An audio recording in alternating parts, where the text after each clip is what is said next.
మీ business ఏదైనా మీ ఊర్లో promotion చేయాలంటే అది సుమన్ టీవీతోనే సాధ్యం. ఇప్పుడే సంప్రదించండి.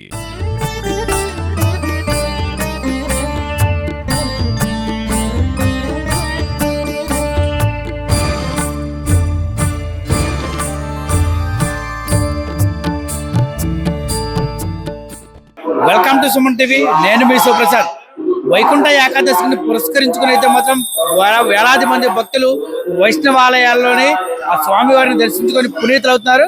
ఉత్తర ద్వార దర్శనం చేసుకోవడం వల్ల స్వర్గానికి చేరుతారనే ఒక నానుడు ఉండడంతో అయితే మాత్రం వేలాదిగా ఆలయాలకు చేరుకొని వేకువజాము నుంచే కూడా ఈ వైష్ణవ ఆలయాలకు చేరుకొని అయితే మాత్రం ప్రత్యేక పూజలు నిర్వహిస్తున్నారు. ఈ నేపథ్యంలో ప్రముఖ పుణ్యక్షేత్రం అన్నవరం సత్యనారాయణ స్వామి ఆలయంలో అయితే మాత్రం ఇప్పటికే వేలాది మంది భక్తులు స్వామివారిని దర్శించుకున్నారు. ఉత్తర ద్వార దర్శనాన్ని చేసుకున్న అనంతరం అయితే మాత్రం చాలా మంది భక్తులు స్వామివారి ఏదైతే స్వామివారి తీర్థప్రసాదాలు స్వీకరించి అనంతరం అయితే మాత్రం అక్కడి నుంచి స్వామివారి వ్రతాలను ఆచరించారు. ఎందుకంటే మిసాల రాయుడిగా పేరొందిన అన్నవరం సత్యనారాయణ స్వామి పుణ్యక్షేత్రంలో అన్నవరం సత్యనారాయణ స్వామి వ్రతాలు ఎంత ప్రసిద్ధింది కాబట్టి ఈ రోజు వేలాది మంది భక్తులు అయితే మాత్రం అక్కడైతే వ్రతాలు నిర్వహించారు. అలాగే వైష్ణవ ఆలయాల్లో ప్రతి మండల కేంద్రాల్లో ఉన్న వైష్ణవ ఆలయాల్లో అయితే మాత్రం ఈ రోజు ప్రత్యేక పూజలు అయితే మాత్రం భక్తులు నిర్వహిస్తున్నారు. వైకుంఠ ఏకాదశి రోజున వెంకటేశ్వర స్వామిని దర్శించుకోవడం వల్ల కలిగే లాభాలు, ఆ పుణ్యఫలాలు ఏంటి, ఆ ఉత్తర ద్వార దర్శనం ద్వారా స్వామివారిని దర్శించుకుని వెళ్ళడం వల్ల కలిగే లాభాలు ఏంటని మనతో పాటు పంతులు గారు ఉన్నారు. ఒకసారి ఆయన్ని తెలుసుకుందాం. సార్ చెప్పండి. జై శ్రీమన్నారాయణ. ఈరోజు చాలా మహాపుణ్యదినమైనటువంటి ముక్కోటి ఏకాదశి. అంటే ముక్కోటి దేవతలు కూడా వైకుంఠ ద్వారంలో ఉత్తర ద్వారం గుండా వెళ్ళి శ్రీమన్నారాయణని దర్శించుకోవాలని తహతహలాడేటటువంటి ఏకాదశి. అలాగే ముక్కోటి దేవతలతో కలిసి వచ్చి ఈ భూమి మీదకి వచ్చి మనందరికీ కూడా ఉత్తర ద్వార మహద్భాగ్యాన్ని కలిగించేటటువంటి ఏకాదశి కావున ఇది చాలా పుణ్యదినం. మనకి సంవత్సరానికి 24 ఏకాదశులు ఉంటాయి. ఆ 24 ఏకాదశులు కూడా చాంద్రమానాన్ని అనుసరించి ఉంటాయి. అయితే ఈ ఒక్క ఏకాదశి మాత్రము సౌరమానాన్ని అనుసరించి ఉంటుంది. అదే మనకి ముక్కోటి ఏకాదశి. మాసానాం మార్గశీర్షోహం అన్నాడు మన శ్రీకృష్ణ పరమాత్మ. అంటే అన్ని మాసాల్లోకి కూడా మార్గశిర మాసాన్ని నేనే అన్నాడు. అలాంటి మార్గశిర మాసంలో వచ్చేటటువంటి ధనుర్మాసంలో తర్వాత వచ్చే పుష్యమాసంలో వచ్చేటటువంటి శుద్ధ ఏకాదశినే మనం ఈ ముక్కోటి ఏకాదశి అంటాము. ఆ ముక్కోటి ఏకాదశి పర్వదినాన ఉపవాసం వీలైనంత వరకు ఉపవాసం ఉండి, ఉపవాసము అంటే ఉప అంటే దగ్గరగా, వాసము అంటే ఉండడం, అంటే భగవంతునికి దగ్గరగా మనం ఉండేటటువంటి ప్రయత్నం చేయడం.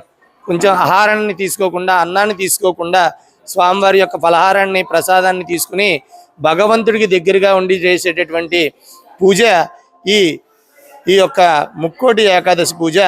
ఆ పూజ చేసినటువంటి వాళ్ళందరికీ కూడా శ్రీ మహావిష్ణువు యొక్క అనుగ్రహం కలిగి ఆ మహావిష్ణువు యొక్క సాయుధ్యాన్ని చేరుకుంటారు. వారి అభిలషితాలన్నింటినీ కూడా పూర్తి చేస్తాడు శ్రీమన్నారాయణుడు.